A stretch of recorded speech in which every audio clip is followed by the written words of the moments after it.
So last summer, I got this lathe. I got it home. I started making some parts. Things are going pretty good until I realized this nut was absolutely totally worn out and sloppy on the lead screw there. And I had quite a bit of play in the crossfeed that I couldn't dial out. So no big deal. You get a new nut, right? Well, this is a machine built in China for the American market. So it is 100% metric except for the lead screws, which meant that I needed a Acme 3/4 5 lead screw in a 28 by 47 millimeter housing. So yeah, I'm not going to just find that at the hardware store.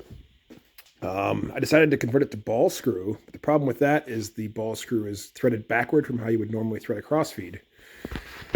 I found a reverse threaded ball screw on Alibaba and ordered it, and it showed up, and surprise, surprise, it was not a reverse threaded ball screw. It spun the correct direction. Install was surprisingly simple.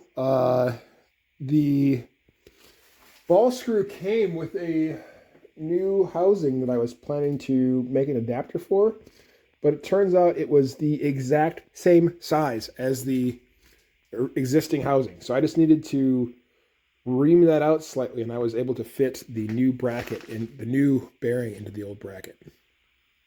Now what? Well, what if I got an encoder and a stepper motor and just spun the screw backward from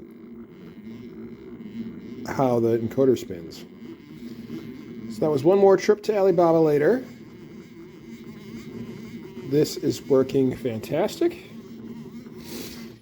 To get this to work, the signal from the encoder runs to this Arduino, which converts the quadrotor signal into a step and pulse to feed into the motor controller, which then goes back to this NEMA 23.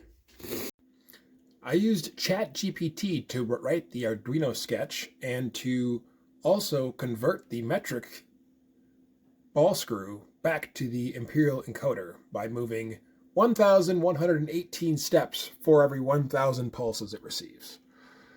To top it all off, what better than a multicolor print? This may look not that impressive, but I don't have a AMS, so that was done with 9 material changes to get the color to pop out the way it did. Perfect way to cap off a overcomplicated project.